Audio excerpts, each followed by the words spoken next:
What do you think makes good line art?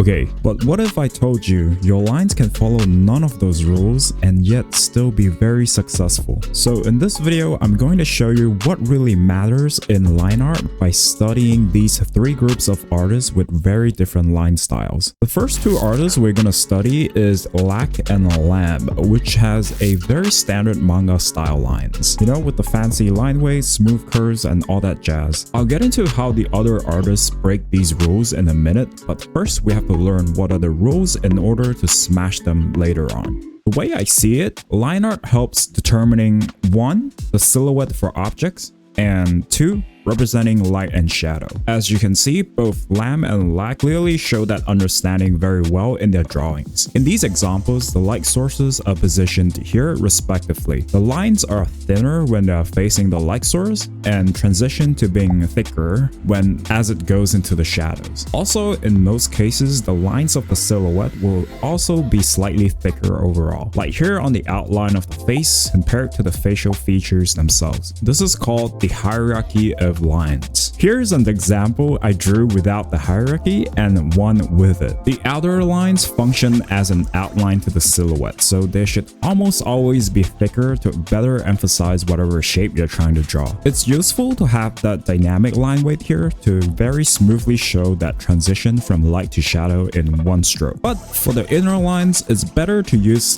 thinner lines because they represent the smaller form changes like this, or for textures and patterns. Saito Naoki sensei explained this concept more in depth in his video here, so if you haven't watched it already, you can check it out here. Have you heard of the saying, thick lines saves lives? The overall thicker lines of Lamb and Lack synergizes very well with the punchy graphic look that they're looking for in their art. Compare that to these two artists, Leaf Lag and Yoneya Mamae. Their lines give off this very elegant and pristine feeling instead. This is partly due to the thickness of their lines being thinner overall and having fewer strokes. It's also worth mentioning that all four of these artists color their lines. The general pattern I see here is that the color for the lines is always a slightly darker and saturated version of the parts next to it. With this, you can change the line layer to multiply, or if you're savage, you can just use the normal layer and just paint over the lines directly. So as you can imagine, for this type of line style, it's important to plan ahead. You want to know where your light sources are, how your values are going to look like before you even ink the drawing. That's why you see a lot of these artists do multiple line passes. Not because they like to punish themselves, well, some of them probably do, but the main reason is to solve their problems one by one with each line pass, instead of overloading themselves trying to do everything at the same time. You know, maybe line pass 1 is all about composition, 2 is for gesture, 3 anatomy, so on and so forth. Obviously, when you're good enough, you can just think about all these things at the same time and cook,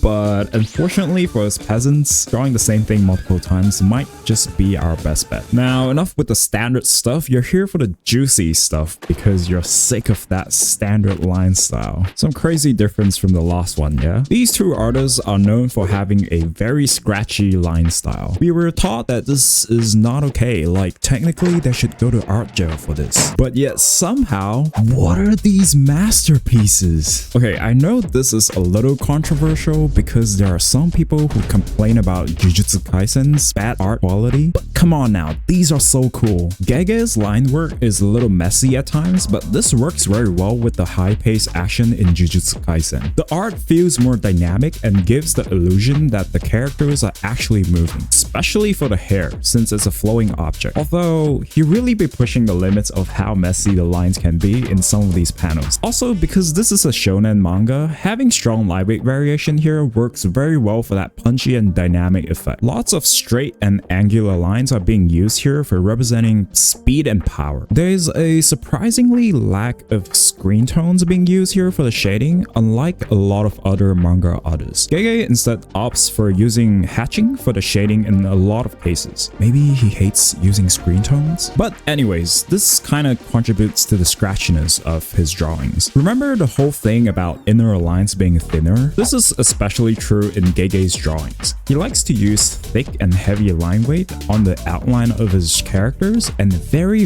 thin lines for stuff like facial features and hair. You can see this on Gojo. This gives him that flower boy look that all the ladies are crazy for. The artist of The Promised Neverland, Posca Demizu, on the other hand, doesn't use a lot of line weight like Gege. However, she does use a lot of thin lines to reinforce her line art. The distribution of the lines, you know, where to leave it blank and where to have a lot of lines, is far more important here than how the lines themselves actually look like. As a general rule of thumb, focal points should have a higher line density than the background. But you can do the exact opposite and it in theory work the same. It just depends on what the setting of the location is and how you strategically design the scene to have that contrast. With a scene more complex and advanced like this, you can either sandwich rest areas between busy areas like what Posca Sensei did here, or strategically use rest areas to frame the busy areas to better highlight them. Having lots of thin lines like this also works surprisingly well when you're trying to do a full color image. I'm sure all of you experienced this at one point. You have a sketch layer prepared and you're happily doing your inking on top of it. Hours fly by and you think you're done,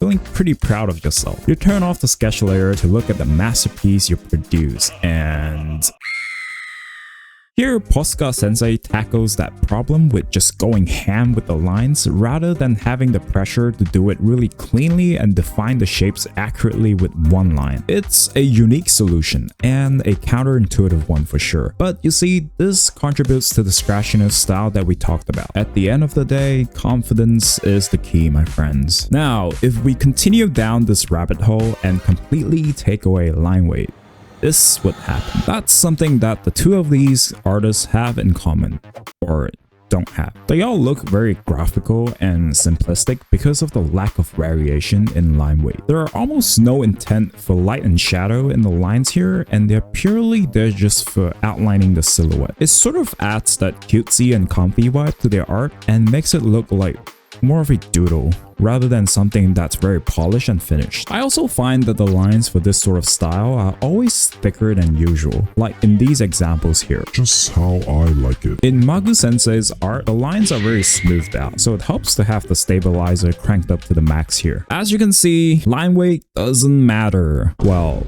probably not as much as you think. Yeah, this is pretty, but maybe you don't want that, you know? Art would be so boring if everybody just follows the same rules and techniques. If you found this video helpful, you can watch this one next where I talk more about art styles in general. It's a fun one. Okay, bye!